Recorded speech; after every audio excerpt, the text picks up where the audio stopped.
იმასთან ვისთანაც ვიყავით სახში დაიწყო ყველაფრის დალეწვა. ეს ყველაფერი დაამტვია სახში. ძალიან არაადეკვატურად იქცეოდა.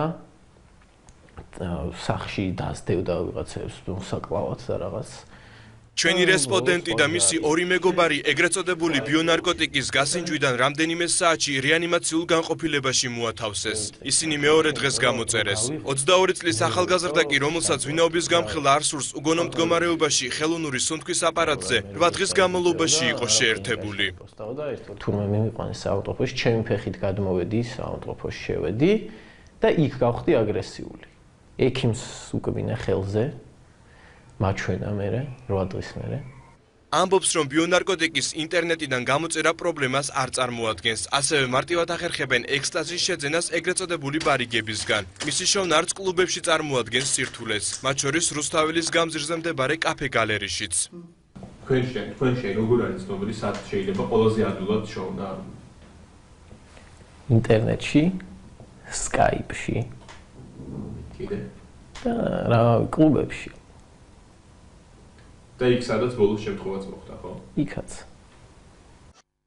15 თებერვალს გამთენიისას კაფე გალერეას თანამშრომლებმა 23 წლის ახალგაზრდა კლუბში უგონოდ იპოვნეს.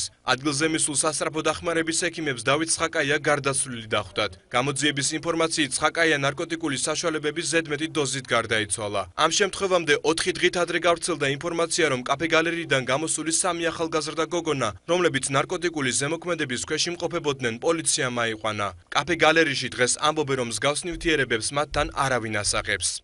როგორ გეკადრებათ ახლა მაგას, როგორ შეიძლება ასეთი რაღაცა დაუშვა?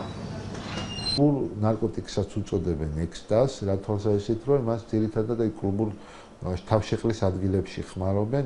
მეცნიერებათა დოქტორი ექსტაზისა და ბიონარკოტიკული საშუალებების მოხმარების შემდგომ გართულებებზე გვიყვება. ნარკოტიკული სამეცნიერო კვლევითი ცენტრის განყოფილების გამგე დავით ვადაჭკორიას განცხადებით, შარშან მათ რამდენიმე ათეული მძიმე პაციენტი ჰყავდათ.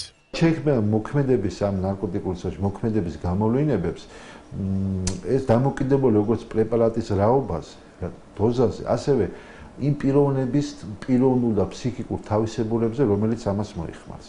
გააჩი ერთზე შეიძლება იყოს გამოწვეული გარკვეული ეიფორიის მდგომარეობა გამოიწვიოს, მეორე შემთხვევაში შეიძლება ფსიქოზური აშლილობები, უმძიმესი დეპრესიები, ჰალუცინაციები გამოიწვიოს. ძალიან მარტივად შეიძლება დასინთეზება და ერთ კვირაში შემოვიდეს ახალი, რომელიც დარჩება კრიმინალიზაციის ფარგლებს გარეთ.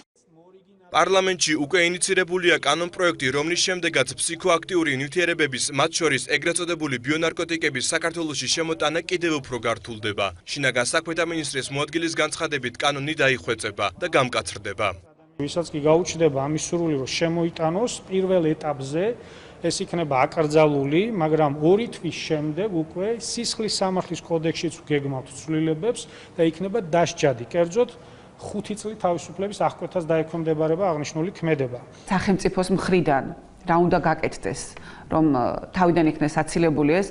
ახალგაზრდა იურისტთა ასოციაციაში აცხადებენ, რომ მხოლოდ კანონის გამკაცრება გამოსავალი არ არის. მაია ხუძიშვილის განცხადებით, პრობლემა კომპლექსურ მიდგომას საჭიროებს.